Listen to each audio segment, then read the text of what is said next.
A'udzu billahi minasyaitonir rajim. Bismillahirrahmanirrahim. Alhamdulillahi rabbil alamin, hamdan katsiran tayyiban mubarakan fi kama yuhibbu rabbuna wa yarda. Allahumma shalli wa sallim wa barik ala abdika wa rasulika sayyidina Muhammadin wa alihi wa sahbihi wa sallim. Subhanaka la ilma lana illa ma 'allamtana innaka antal alimul hakim wa la haula wa la quwwata illa billahil aliyyil azim. Allahumma 'allimna ma yanfa'una wanfa'na bima 'allamtana. Rabbana zidna ilman wa alhiqna bis salihin. Ikhwan akhwat yang dirahmati Allah Subhanahu wa taala, selamat berjumpa kembali di pagi hari ini pada tanggal 8 Sya'ban bertepatan dengan 2 April. Semoga Allah Subhanahu wa taala melimpahkan dan mencurahkan rahmat dan keberkahannya atas kita. Juga menaungi kita dengan bimbingan petunjuknya. Dan Allah Subhanahu wa taala mengampuni dosa-dosa kita, kedua orang tua kita, seluruh kaum muslimin dan muslimat. Dan Allah jadikan kita dari hamba-hambanya yang selalu betul-betul mengingatnya, mencintainya, mengutamakannya, melebihi kecintaan kita kepada segala sesuatu yang terdapat dalam kehidupan dunia ini. Dan kita hidup menjalani bimbingan dan tuntunannya, berpegang pada kitabnya, dan juga meneladani Nabi kita Muhammad sallallahu alaihi wasallam. Dalam renungan yang baru pada pagi hari ini kita masih berbicara pada tema yang sama kita sampaikan kemarin, ulurkan tanganmu dalam membantu saudaramu, terutama sekali pada saat krisis dan kritis. Dan perhatikanlah kedua orang tuamu dan kerabat-kerabatmu dan orang yang dekat dengan dirimu. Mudah-mudahan Allah Subhanahu wa taala menjadikan kita dari hamba-hambanya yang selalu benar-benar memiliki kepedulian, perhatian terhadap orang-orang yang berada di sekeliling kita. Demikian pula terhadap perjuangan yang Allah wajibkan atas kita dalam memperjuangkan agama Allah Subhanahu wa taala bil hikmah wal mau'izatil hasanah. Marilah kita awali renungan kajian kita pada pagi hari ini, insyaallah berada di seputar suratun Nisa. Dimulai dari firman Allah Subhanahu wa taala, wa'budullaha wa la tusyriku bihi syai'a wa bil walidaini ihsana wa bidzil qurba wal yatama wal masakin wa banis sabil wal masakin wal jari bil qurba wal jaril junubi wassahibi bil jambi wabnis sabili wa ma malakat aymanukum innallaha la yuhibbu man kana mukhtalan fakhura, yaitu ayat 36 dari surat An-Nisa. Mari kita awali renungan kita dengan membaca Ummul Quran terlebih dahulu. A'udzu billahi minasy syaithanir rajim. Bismillahirrahmanirrahim. Alhamdulillahi rabbil alamin. Ar-Rahmanir Rahim. Maliki yaumiddin. Iyyaka na'budu wa iyyaka nasta'in. Ihdinas siratal mustaqim. Siratal ladzina an'amta 'alaihim ghairil maghdubi 'alaihim waladdallin.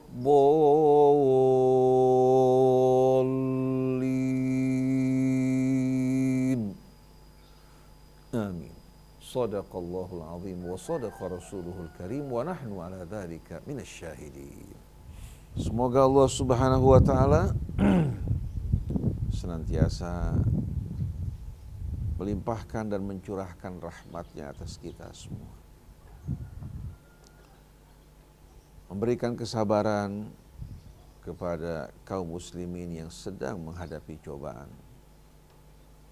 yang cukup berat, di mana banyak dari mereka kehilangan lapangan pekerjaan mereka untuk dapat menghidupkan keluarga mereka. Ini merupakan cobaan yang akan menggoyahkan keimanan sebahagian orang.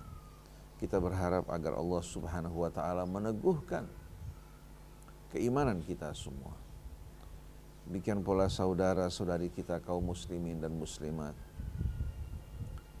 Yang kuat membantu yang lemah, yang kaya membantu yang miskin, yang berilmu menyampaikan ilmunya, mengajarkannya dengan mengharapkan ridha Allah semata. Dengan kerjasama ini insya Allah kita harapkan mudah-mudahan kita akan dapat membuka pintu rahmat Allah. Karena Allah Subhanahu wa ta'ala amat mencintai hamba-hambanya yang bekerja sama dalam kebaikan. Dan ini yang akan mempercepat berlalunya ujian dan perginya wabah yang sedang melanda di tengah-tengah kita semua. Disebabkan karena umat Islam berpecah belah, bergolong-golongan, tidak bersatu dalam agamanya. Akhirnya mengantarkan mereka dalam kondisi keadaan yang seperti ini. Kemaksiatan, kemungkaran yang dilakukan secara terang-terangan, pelecehan terhadap agama Allah dan ayat-ayatnya, yang dilakukan tanpa tendeng aling-aling dan malu-malu. Membuat Allah Subhanahu wa ta'ala memberikan peringatan kepada kita. Bukan hanya yang menjadi pelaku, yang diam berpangku tangan, juga akan terkena azab Allah Subhanahu wa ta'ala kalau tidak segera bertaubat, lalu bangkit untuk bersama-sama memperjuangkan kebenaran, mensosialisasikan apa-apa yang dicintai Allah Subhanahu wa ta'ala, dan menghentikan segala macam perbuatan yang mengundang azab Allah. Ini jalan satu-satunya bagi kita untuk keluar dari kemelut yang sedang kita hadapi. Dalam renungan kita kemarin, kita berbicara tentang tema ulurkan tanganmu untuk membantu saudaramu, terutama sekali pada saat krisis dan kritis.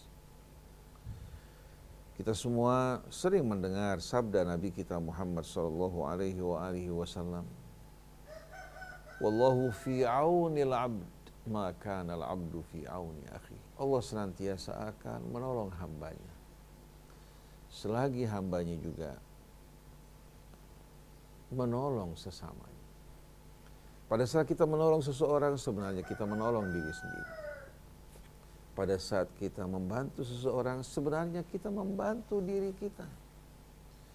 Pada saat kita menghapuskan air mata saudara-saudari kita, meringankan penderitaannya, sebenarnya semua itu kita lakukan untuk kita. Allah tidak butuh akan bantuan dan uluran kita, tapi Allah ingin menganugerahkan kita kemuliaan. Allah ingin mencurahkan, melimpahkan rahmat, berkahnya atas kita dengan kita berbagi kelebihan yang Allah berikan kepada sesama saudara kita. Berapa banyak mereka-mereka yang bekerja sebagai pengojek kehilangan pekerjaan mereka karena orang takut untuk menaiki ojek mereka. Begitu pula Grab dan taksi-taksi. Mereka keluar, ternyata tidak ada penumpang yang menaiki mobil mereka. Mereka harus mengeluarkan bahan bakar, harus membayar setoran. Mereka juga butuh untuk makan keluarga mereka. Mari bersama-sama kita meringankan beban mereka. Begitu juga para ustadz yang mengajar, yang tadinya memiliki majelis-majelis ta'lim, sekarang karena larangan untuk berkumpul, mereka kehilangan lapangan kehidupan mereka. Mereka bekerja karena Allah. Mereka mengharapkan ridha Allah, menyampaikan amanat Allah. Mereka lakukan dengan ikhlas. Tapi ikhlas tidak bisa menggantikan kebutuhan makanan minuman mereka. Oleh karena itu orang-orang yang punya kemampuan, bantulah para ustadz, ibu-ibu ustadzah yang mengajarkan anak-anak kita, yang menyampaikan ayat-ayat Allah, yang hidup dalam ketidakmampuan. Kecuali sebagian ustadz yang memiliki usaha, pekerjaan, dan kehidupan tidak bergantung dengan apa yang diberikan orang.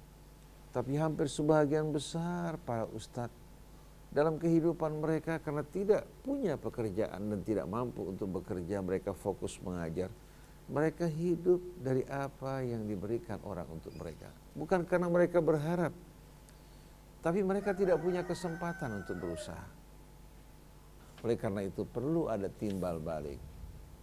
Mereka-mereka yang bekerja di jalan Allah, yang mengajar di jalan Allah Subhanahu wa taala, membutuhkan dukungan dari saudara dan saudari mereka yang berjuang dalam urusan yang lain, yang punya kemampuan untuk mencari nafkah dan memiliki kelebihan untuk membantu para ustadz yang menghabiskan waktu mereka mengajar dan tidak memiliki kemampuan. Terutama sekali pada saat-saat ini. Saya mengajak diri saya dan para ikhwat-akhwat yang punya kemampuan, coba melihat ustadz-ustadz di sekeliling mereka yang mengajar. Atau di tempat lain, atau daerah-daerah yang minus dan kurang.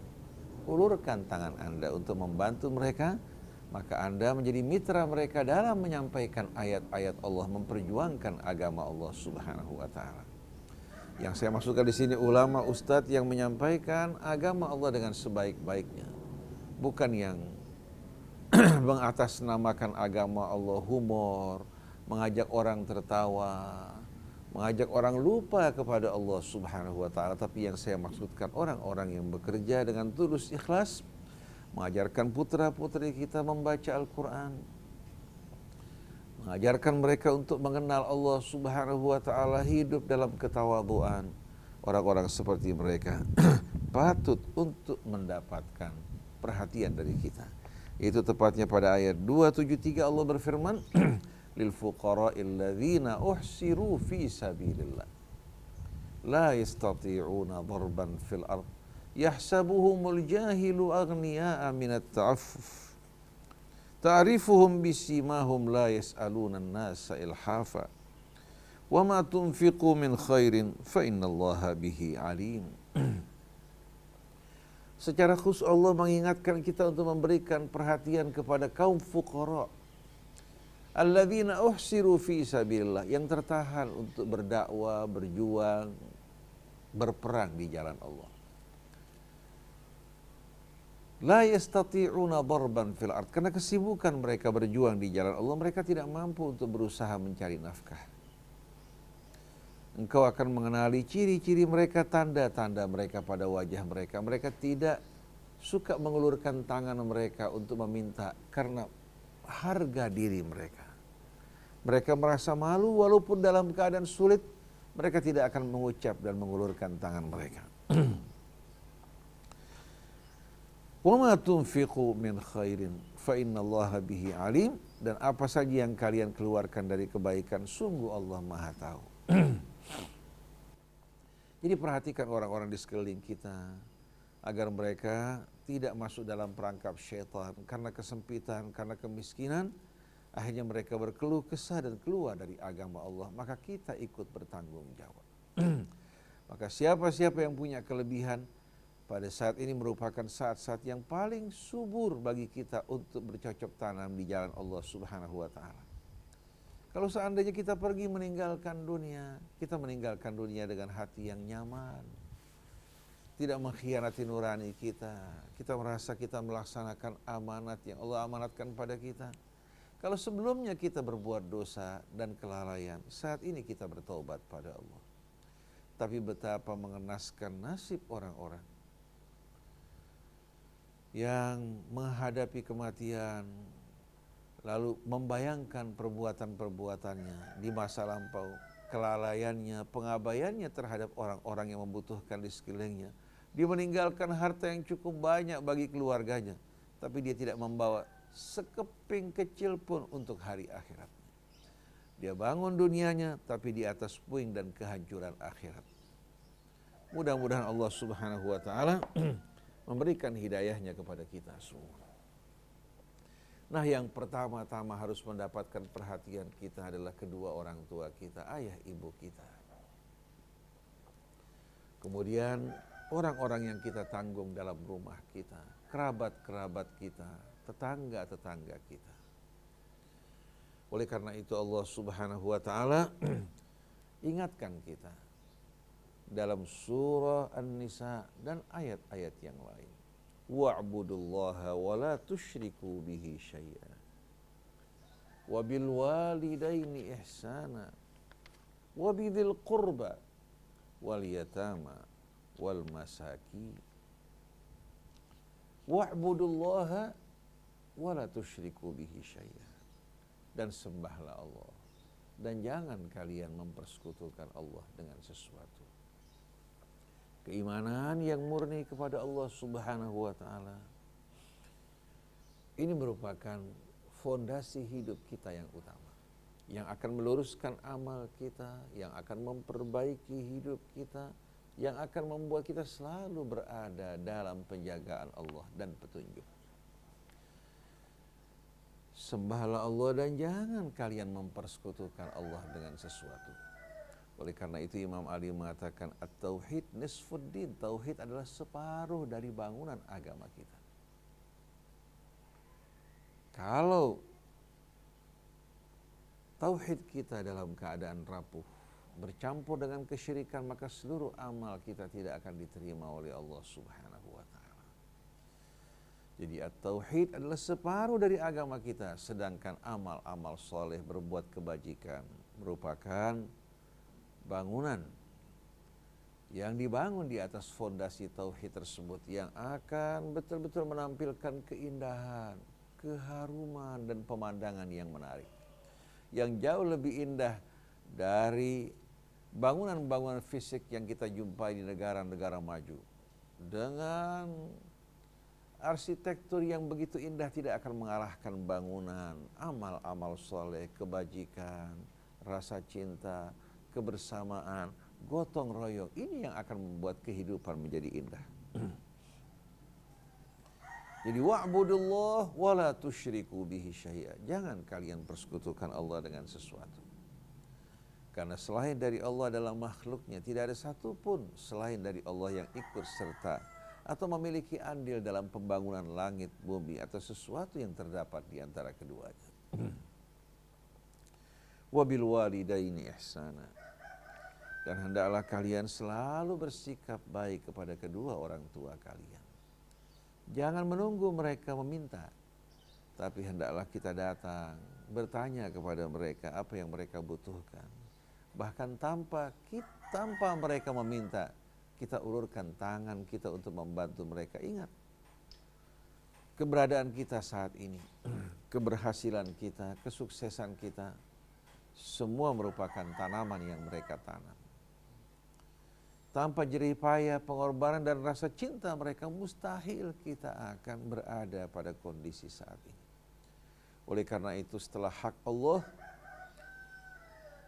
beribadah kepadanya tanpa mempersekutukannya dengan sesuatu, maka hak yang kedua yang mesti kita perhatikan dan utamakan adalah hak-hak kedua orang tua kita. Wa qadha rabbuka alla ta'budu illa iyyah wa bil walidaini ihsana. Allah telah menetapkan, menegaskan, telah mewajibkan atas kalian untuk tidak menyembah kecuali hanya kepada Allah dan tidak mempersekutukan Allah dengan sesuatu. Sedangkan yang kedua yang kalian harus ingat dan perhatikan, harus selalu dalam benak kalian, wabil walidaini ihsana. Hendaklah kalian selalu bersikap baik kepada mereka. Allah tidak mengatakan dan Allah mewajibkan kalian taat pada keduanya, tidak. Mengapa? Allah Subhanahu wa taala perintahkan kepada setiap anak manusia untuk berbuat ihsan kepada kedua orang tuanya. Tapi tidak mengatakan dan kalian wajib untuk mentaati keduanya. Allah tegaskan dalam surat Luqman, begitu pula dalam suratul Ankabut, wa in jahadaka ala an tusyrika bima laisa laka bihi ilmun fala tuti'huma. Kalau kedua-duanya memerintahkan kalian untuk melakukan sesuatu yang tidak sesuai dengan kebenaran, seperti mempersekutukan Allah atau berbuat maksiat, kalian tidak boleh mentaati mereka. Tapi tetap wasahibhuma fid dunya ma'rufa, gauli mereka dalam kehidupan dunia dengan cara yang baik. Jadi yang Allah wajibkan atas kita berbuat ihsan pada mereka. Apakah mereka berasal dari orang baik-baik, orang yang beriman atau orang musyrik, setiap anak manusia wajib mengingat kebaikan mereka dan berbuat baik pada mereka. Itu kewajiban anak. Adapun kalau orang tua sebelumnya melalaikan kewajiban mereka, itu merupakan tanggung jawab mereka di hadapan Allah. Allah yang akan menghisap mereka dan Allah yang akan menghisap kita dengan sikap kita kepada ayah ibu kita. Wabil walidaini ihsana, terutama sekali ibu kita yang mengandung dengan susah payah. Setelah itu datang masa-masa menyusui, masa-masa bayi, masa-masa kanak-kanak, masa-masa remaja, bahkan hingga tua, kita di mata orang tua kita tetap anak mereka yang selalu menjadi perhatian mereka. Kalau kita senang, mereka lebih senang. Kalau kita sakit, mereka akan lebih sakit. Kalau kita khawatir, rasa khawatir mereka lebih besar dibandingkan rasa khawatir kita. Oleh karena itu jangan pernah kecewakan mereka, jangan pernah sakiti mereka. Yang masih memiliki kedua orang tua, kesempatan bagi mereka untuk berbuat baik kepada mereka. Jangan menggunakan kata-kata yang menunjukkan kejemuan. Kalau kita belum mampu memenuhi permintaan mereka yang benar dan baik, katakan, doakan mah, doakan bah. Insya Allah kalau ada kemudahan, saya akan segera utamakan abah dan mama sebelum orang lain. Betul-betul jaga perasaan mereka. Ini akan membuat hidup Anda penuh dengan rahmah, penuh dengan keindahan, penuh betul-betul dengan rasa manisnya hidup yang Anda tidak akan jumpai dengan banyaknya harta yang Anda kumpulkan. Dan Anda tidak akan jumpai hal ini dari anak-anak Anda maupun istri Anda. Tapi rahmat Allah akan turun kepada Anda dalam suasana yang melimpah dan meruah pada saat Anda memperlakukan orang-orang yang memiliki andil besar setelah Allah Subhanahu wa taala dalam hidup Anda. Anda mensyukuri mereka, berarti Anda mensyukuri Allah Subhanahu wa taala. Oleh karena itu kebaikan yang dipercepat balasannya, di antaranya yang paling utama berbakti pada ayah ibu. Sedangkan dosa yang dipercepat hukumannya sebelum di hari akhirat adalah bersikap durhaka, bersikap tidak baik pada ayah ibu kita. Wabidil qurba.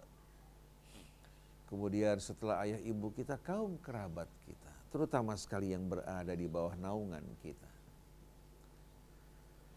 Yang berada di bawah naungan kita dalam rumah kita merupakan orang yang betul-betul paling utama mendapatkan perhatian kita setelah ayah ibu kita. Hingga Nabi ketika seorang ingin bersedekah, Nabi mengatakan wabda biman ta'ul. Utamakan orang-orang yang kamu tanggung dari keluarga kamu. Ketika Abu Talha Al-Ansari radhiyallahu anhu mendengar firman Allah, lan tanalul birra hatta tunfiqu mimma tuhibbun, engkau sekali-kali tidak akan mendapatkan kebajikan-kebaikan yang sejati hingga kamu menginfakkan dari apa yang kamu cintai. Bukan sesuatu yang kamu tidak suka kamu infakkan, tapi yang kamu cintai kamu infakkan. Ini akan membuat Allah memberikan juga yang paling indah yang berada di sisinya. Tapi orang yang kikir dengan apa yang dicintai, bagaimana dia berharap Allah memberikan sesuatu yang terbaik yang ada di sisi? Ketika Abu Talha mendengarkan ayat ini, langsung spontan dia menyambut. Lalu dia memperhatikan harta yang dimiliki yang paling dicintai. Dia jumpai ternyata kebunnya yang terdapat mata air yang dikenal dengan nama Bir-Roha. Langsung datang kepada Rasulullah SAW. Dia mengatakan, ya Rasulullah, letakkan ini di jalan Allah yang kamu ketahui. Rasulullah terima bukan untuk dirinya, tapi dia katakan, jadikan ini pada orang-orang yang butuh dari keluarga kamu. Jadi ja'alha fil fuqara'i min aqaribik. Letakkan ini pada kerabat-kerabatmu yang tidak mampu. Sebelum orang lain, mereka lebih utama untuk mendapatkan perhatian kamu. Wa ulul arhami ba'duhum aula bi ba'din fi kitabillah. Allah tetapkan bahwa yang terikat dengan ikatan rahim itu lebih utama untuk mendapatkan perhatian satu sama lain dari orang lain. Oleh karena itu ketika para sahabat bertanya, yas'alunaka madza yunfiqun? Mereka bertanya kepadamu, wahai Rasulullah, apa yang mereka harus infakkan? Rasulullah SAW menerima ayat-ayat Allah menerangkan kepada mereka, bukan menjawab apa yang mereka harus infakkan, tapi menjawab mereka siapa orang-orang yang pertama berhak mendapatkan perhatian mereka. Qul ma anfaqtum min khairin, katakan apa yang kalian infakkan dari kebaikan, falil walidain wal aqrabin wal yatama wal masakini wabnis sabil. Yang pertama-tama untuk kedua orang tuamu. Kedua orang tuamu. Jangan kamu pandang remeh apa yang kamu keluarkan untuk kedua orang tuamu. Ini justru yang akan membuka pintu rahmat yang seluas-luas. Setelah itu untuk kaum kerabat, orang yang terdekat dengan kamu. Baik itu kemenakan kamu, bibi kamu dari ayah, bibi kamu dari ibu, sepupu kamu, mereka-mereka orang-orang yang dekat dengan kamu yang butuh. Kalau bukan kepada orang yang dekat dengan mereka, kepada siapa? Apakah mereka harus meminta kepada orang-orang yang jauh? Oleh karena itu, sungguh merupakan satu hal yang aib bagi engkau. Engkau menyirami tempat yang jauh sedangkan yang dekat kamu tidak sirami. Yang jauh memberikan pujian tapi mendatangkan petaka buat kamu. Sedangkan yang dekat tidak melahirkan sebutan, tapi doa-doa mereka, selawat mereka akan membuat hidup kamu betul-betul dikelilingi dan diliputi oleh rahmat Allah Subhanahu wa ta'ala. Jadi perhatikan setelah kedua orang tua kita, kerabat-kerabat kita. Setelah itu wal yatama wal masakini wal jari dzil qurba wal jaril junub was sahibi bil jambi wabnis sabili wa ma malakat aymanukum. Kemudian perhatikan anak-anak yatim, apalagi anak-anak yatim dari saudara kita. Anak-anak yatim tetangga-tetangga kita. Kemudian wal masakin dan orang-orang yang miskin. Dalam satu riwayat, laisa al-miskin alladhi tarudduhu luqmatu awil luqmatan. Laisa al-miskin alladhi yutawifu 'alan nas fatarudduhu luqmatu awil luqmatan. Orang miskin itu bukan orang yang berkeliling minta ke sana kemari, ditolak karena satu suap, dua suap yang mereka minta. Walakinnal miskin, tapi orang yang miskin, alladzi la yajidu ghinan yughni, yang tidak punya kecukupan untuk mencukupi dirinya, wa yastahi an yas'alan nas, dan dia malu untuk minta kepada orang. Ini yang membedakan antara fakir dan miskin. Kalau fakir, mereka yang butuh, mereka masih mengulurkan tangan atau berbicara di saat mereka butuh. Tapi kalau miskin, sudah susah, mereka memiliki rasa malu yang tinggi, malu untuk mengungkapkan kebutuhan mereka. Jadi wal yatama wal masakin, perhatikan anak-anak yatim, terutama sekali orang-orang miskin yang punya rasa malu yang tinggi. Kemudian wabnis sabil, orang-orang yang merantau karena belajar di satu tempat, atau karena mereka berusaha, atau mereka kehabisan bekal di jalan. Mereka juga saudara kita. Kalau bukan saudara seiman, mereka saudara yang berasal dari rahim ayah ibu, dari rahim ibu yang sama. Mereka juga memiliki hak walaupun orang di luar Islam. Apalagi kalau saudara kita sesama kaum muslimin. Apalagi kalau sudah muslim, dia kerabat kita. Kemudian wal jari dzil qurba wal jaril junub, dan tetangga kita yang dekat atau yang terdekat, kemudian tetangga kita yang jauh. Kalau sampai kita senang, cukup tetangga di sebelah kita dalam keadaan susah dan tidak mampu. Mereka tidak makan, maka kelak kita di hari kemudian nanti akan diminta pertanggungjawabannya oleh Allah. Setelah tetangga yang dekat, kalau kita memiliki kemampuan yang lebih, tetangga kita yang lebih jauh. La yukallifullahu nafsan illa wus'aha. Allah tidak akan membebani seseorang di luar kemampuan. Kemudian wasahibi bil jamb, dan teman-teman yang dekat dengan kita. Mereka membutuhkan perhatian dari kita, apalagi yang pekerjaan mereka dari penghasilan sehari-hari. Yang tadinya berjalan sekarang berhenti karena tidak ada pekerjaan. Wassahibi bil jambi wabnis sabil, dan ibnu sabil. Tadi sebelumnya wal yatama wal masakin wal jari dzil qurba wal jaril junubi wassahibi bil jambi wabnis sabil. Jadi perhatikan orang tua, kerabat, anak-anak yatim, orang-orang miskin, tetangga-tetangga yang terdekat dengan kita. Kemudian kalau ada kelebihan yang lebih jauh, setelah itu teman yang dekat dengan kita. Kadang-kadang kita tidak perhatian terhadap mereka. Karena terlalu dekat, kita tidak mengetahui bagaimana kondisi keadaan mereka. Setelah itu ibnu sabil seperti yang tadi telah kita terangkan. Kemudian wama malakat aimanukum, dan orang-orang ya, yang Allah Subhanahu wa taala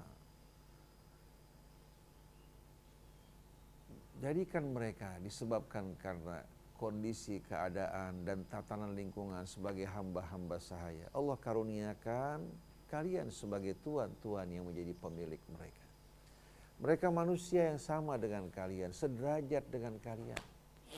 Tapi kondisi keadaan menjadikan mereka sebagai hamba sahaya di luar pilihan mereka.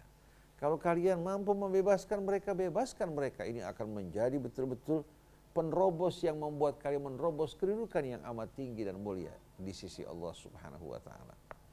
Kalau belum mampu karena kebutuhan, perlakukan mereka dengan cara baik dan mulia. Ini pada masa itu ketika hamba sahaya ada. Sedangkan pembantu rumah tangga kita bukan hamba-hamba sahaya, mereka orang yang bekerja. Mereka makan menerima dari hasil pekerjaan mereka, bukan karena keutamaan dari kita. Oleh karena itu perlakukan mereka dengan perlakuan yang baik dan mulia. Memperlakukan mereka dengan mulia berarti kita memperlakukan diri kita dengan kemuliaan. Setiap perbuatan mulia yang kita berikan pada orang sebetulnya pertama-tama kembali kepada kita. Tapi perbuatan hina, perbuatan kasar yang kita lakukan pada orang sebetulnya pertama-tama yang merasakan akibatnya adalah kita. Kebaikan membuat kehidupan kita cerah, terang, dan manis. Keburukan akan membuat kehidupan kita gelap dan penuh kesialan. Apabila hari-hari Anda, waktu Anda penuh kesialan, coba tanya apa yang telah Anda lakukan. Mustahil Allah berbuat kezaliman pada Anda. Ada orang mengatakan setiap saya ngerjakan sesuatu, buka apa saja selalu nahas. Coba Anda cari dan tanya, dari mana datangnya kenahasan tersebut? Innama ta'irukum ma'akum. Sesungguhnya kesialan kalian ada pada diri kalian. Kalau kalian suka berbuat kebaikan, memperlakukan diri kalian, orang di sekeliling kalian dengan baik dan jujur, niscaya rahmat yang akan turun pada kalian. Oleh karena itu pengusaha yang selalu mengalami kesialan demi kesialan, kesialan datang karena ulah perbuatan kita. Bertaubatlah kepada Allah. Kemudian jujurlah pada diri sendiri. Jangan kita menutupi kesalahan kita dan selalu kita membenarkan perbuatan kita. Jangan pernah kita membiasakan, jangan pernah kita membenarkan kebiasaan-kebiasaan buruk kita, lalu membelanya, tapi hendaknya kita membiasakan diri kita dengan pekerjaan-pekerjaan yang baik dan benar. Walaupun orang tidak menyukai, satu hari orang akan menerima, bahkan mensyukuri apa-apa yang Anda lakukan. Oleh karena itu, hukum yang dulu Allah Subhanahu wa ta'ala tetapkan berkaitan dengan hamba sahaya saat ini tidak berlaku karena tidak terdapat mereka. Islam selalu menganjurkan untuk membebaskan perbudakan dan bukan Islam yang mengawali hal tersebut.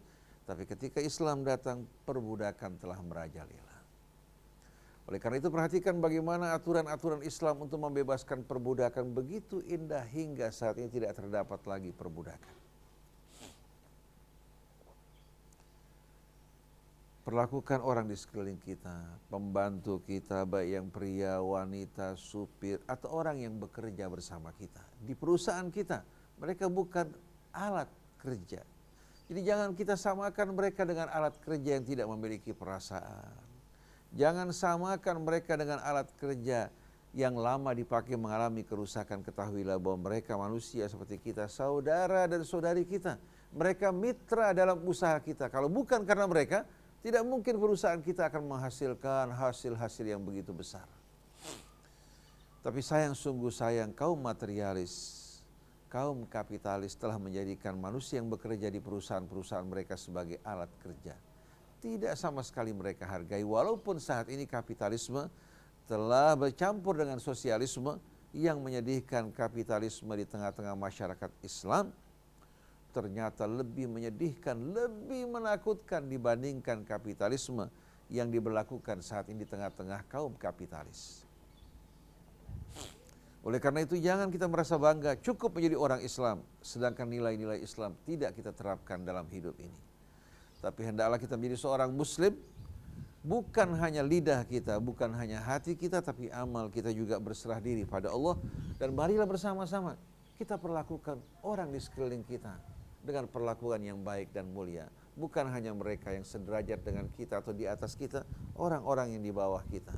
Kalau kita menundukkan kepala kita, kita senyum di hadapan mereka, akan membuat Allah Subhanahu wa ta'ala juga senyum di hadapan kita. Allah juga akan mencurahkan rahmatnya pada kita semuanya. Maka siapa yang ingin berjumpa dengan Allah, siapa yang ingin bertemu dengan Allah, siapa yang ingin bersama Allah, datangilah kaum mustadhafin, orang-orang yang tertindas, yang papa, yang miskin dan susah. Di sana kalian akan menjumpai Allah Subhanahu wa ta'ala. Bukan di tempat-tempat pejabat yang berkedudukan atau konglomerat. Di sana kalian akan lupa kepada Allah dengan menyanjung dan menjunjung mereka.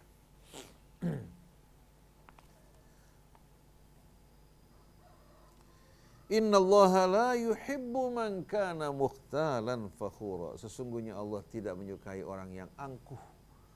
Dengan bahasa tubuhnya menunjukkan keangkuhan seperti seekor kuda. Yang mukhtal, yang menunjukkan kesombongan dan keangkuhannya dengan gayanya. Sambil berjalan menengok ke sana kemari. Kata mukhtal diambil dari kata khail, kuda. Ikhtala yakhtalu, itu berlaku seperti kuda yang menunjukkan keangkuhan, kesombongan. Fakhura, lagi gemar membanggakan diri, menceritakan hartanya, menceritakan miliknya, menceritakan asal-usulnya, kemuliaannya. Padahal, min aina anta ayyuhal insan. Dari mana kamu wahai manusia, bukankah kamu berasal dari tanah awal? Lalu Allah ciptakan sperma yang keluar dari saluran yang kotor. Lalu Allah muliakan kamu dengan bentuk sempurna. Allah Subhanahu wa ta'ala berikan kamu akal, fikiran, pendengaran dan penglihatan untuk belajar dari semua ini agar kamu mengenal diri kamu. Tapi kamu lupa kepada Allah. Kau lupa dalam perutmu terdapat kotoran yang berbau busuk dan tak sedap. Lalu akhir hidupmu adalah bangkai yang berbau busuk. Apa yang mulia dari fisik dan tubuh kita ataupun darah kita? Ketahuilah yang mulia adalah iman dan takwa kita kepada Allah Subhanahu wa ta'ala. Siapa yang dimaksudkan dengan mereka yang angkuh lagi bangga diri? Alladzina yabkhalun wa ya'muruna an-nasa bil bukhli. Itu orang-orang yang kikir dan juga mengajak orang lain di sekelilingnya untuk bersikap kikir sama dengan dirinya. Karena dia malu kalau dia kikir orang lain dalam keadaan karim dan dermawan. Oleh karena itu untuk membuat suasana sama semuanya, seolah-olah merupakan kebenaran yang merata. Di samping dia kikir, dia mengajak orang lain juga untuk sama-sama kikir dengan dirinya. Alladzina yabkhaluna wa ya'muruna an-nasa bil bukhli.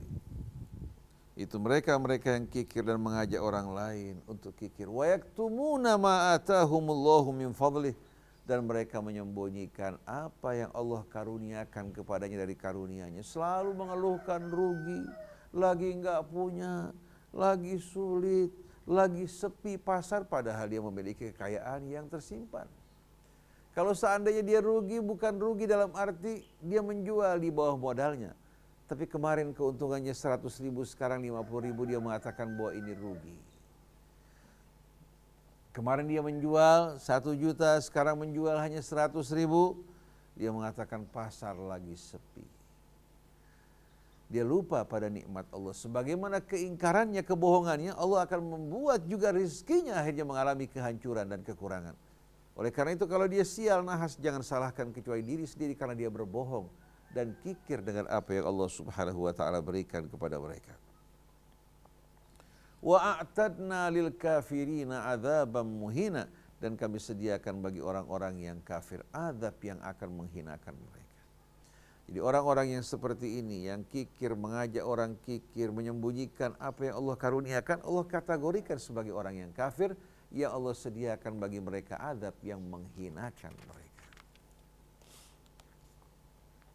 Walladzina yunfiquna amwalahum ria'an nas, dan mereka yang menginfakkan harta mereka karena riya, ingin mendapatkan sebutan dan pujian. Oleh karena itu, sikap ini mendorong juga untuk mengungkit apa yang mereka berikan. Dia bertemu dengan orang yang pernah menerima kebaikan, dia mulai mengungkitnya, menyakitinya, apalagi kalau orang tersebut tidak datang segera cepat menyambut dirinya. Kamu tidak ingat kebaikan yang saya pernah berikan pada kamu.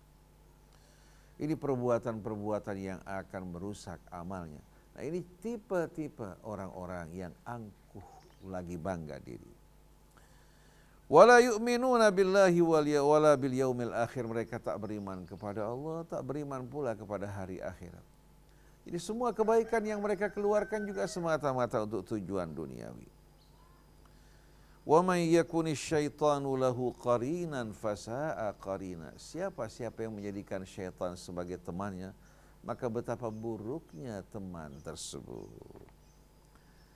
Lalu Allah Subhanahu wa taala melanjutkan, wa madza 'alaihim law amanu billahi wal yaumil akhir wa anfaqu mimma razaqahumullah. Dan apa yang merugikan mereka kalau seandainya mereka beriman kepada Allah dan hari akhir, mereka berinfak dari apa yang Allah berikan kepada mereka semata-mata karena Allah dan hari akhir, apa yang kurang bagi mereka, apa yang akan merugikan mereka? Justru mereka akan menerima balasan dunia yang berlipat ganda, belum lagi di hari akhir nanti. Wa kana Allahu bihim alima, sungguh Allah Maha tahu tentang mereka. Innallaha la yadhlimu mithqala dzarrah, Allah tidak akan menzalimi seorang pun walaupun sekecil dzarrah, sebesar atom yang sekecil-kecilnya tidak akan hilang dari timbangan Allah. Kebaikan tidak akan lenyap dan hilang, begitu pula keburukan. Jangan kita memandang remeh keburukan yang kita lakukan betapapun kecilnya. Wa in taku hasanatan yudha'ifha wa yu'ti min ladunhu ajran 'azima. Kalau itu kebaikan sekecil apapun walaupun sebesar atom, Allah akan melipat gandakannya dan memberikan ganjaran yang besar, asal yang kamu lakukan semata-mata karena Allah, karena Allah, karena Allah, dan mengharapkan hari akhir. Lalu selanjutnya Allah Subhanahu wa taala membawa kita menuju suasana ketika kita dikumpulkan, dibangkitkan di hari akhir. Ketika Rasulullah meminta Ibnu Mas'ud untuk membaca Al-Quran sambil meresapinya, Rasulullah suka mendengarkan Quran dari orang lain hingga tiba pada ayat berikut ini. Fakaifa idza ji'na min kulli ummatin bi syahidin wa ji'na bika ala haula'i syahida. Yauma idzi yawaddu alladhina kafaru wa 'asawur rasula law tusawwa bihimul ardu wala yaktumunallaha haditha. Bagaimana kelak wahai Rasulullah, kalau setiap umat kami panggil saksi mereka yang bersaksi atas mereka, nabi-nabi, rasul, dan ulama yang menyampaikan amanat Allah bahwa telah menyampaikan kepada mereka. Waji'na bika ala haula'i syahida. Lalu kami panggil kamu wahai Rasulullah sebagai saksi atas umatmu semua. Yauma idzi yawaddul ladzina kafaru wa asawur rasul, pada saat tersebut, pada hari tersebut, orang-orang yang ingkar kepada Allah, orang-orang yang menentang Rasul berharap, berandai-andai, lau tusawwa bihimul ardu, seandainya mereka diratakan dengan tanah, tidak dibangkitkan kembali, wala yaktumunallaha haditha, dan mereka tidak akan mampu menyembunyikan sesuatu dari Allah. Satu ucapan pun, satu perbuatan tidak akan tersembunyi dari Allah Subhanahu wa ta'ala. Ketika Nabi sampai pada ayat ini, langsung air matanya berlinang-linang. Dia memerintahkan Ibnu Mas'ud untuk berhenti. Dia membayangkan dirinya akan menjadi saksi di hadapan umatnya kelak. Mudah-mudahan ketika kita dibangkitkan, dikumpulkan bersama Rasul, Rasulullah SAW bersaksi kita tidak termasuk dari orang-orang yang menentang Allah dan Rasul. tapi orang yang mendapatkan jaminan keamanan. Maka mari bersama-sama sebelum ajal menjemput kita, sebelum kesempatan berakhir, mari kita berlomba-lomba untuk kebaikan yang akan kembali kepada kita balasannya. Jangan kita lebih takut pada corona daripada takut kepada adab Allah. Corona hanya merupakan sebab.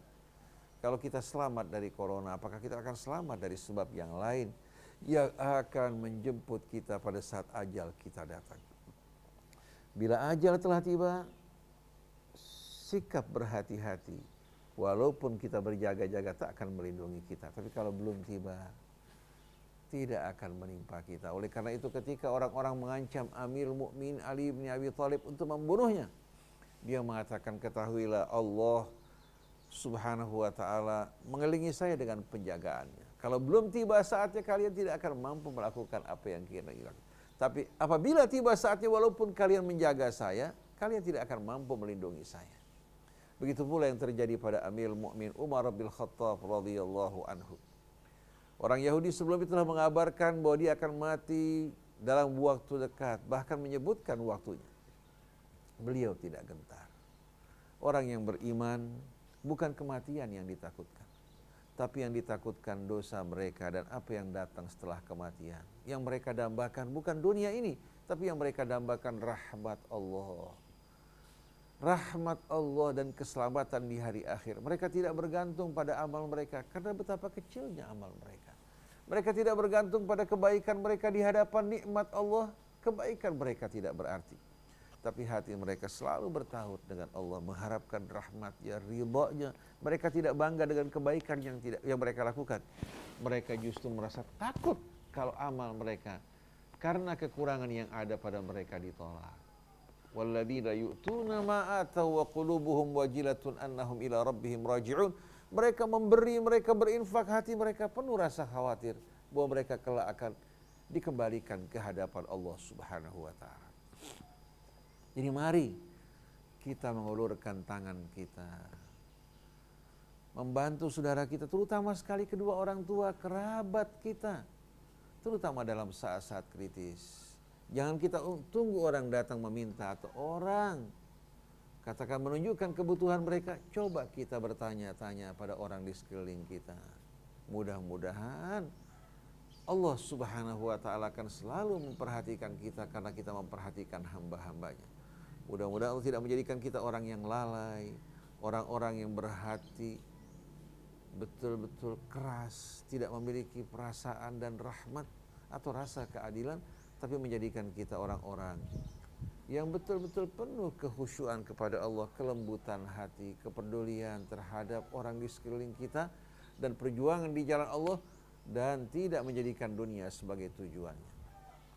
Allahumma la taj'alid dunya akbar hammina wala mablagha ilmina wala tusallit alaina bidhunubina man la yakhafuka wala yarhamuna wansurna ala man adana wa zalamana. Demikianlah ikhwan, akhwat yang dirahmati Allah. In uridu illal islaha mastata'tu wa ma taufiqi illa billah. Alaihi tawakkaltu wa ilaihi unib. Subhanakallahumma wa bihamdik. Asyhadu an la ilaha illa anta astaghfiruka wa atubu ilaik. Wa la'afu minkum. Wassalamualaikum warahmatullahi wabarakatuh.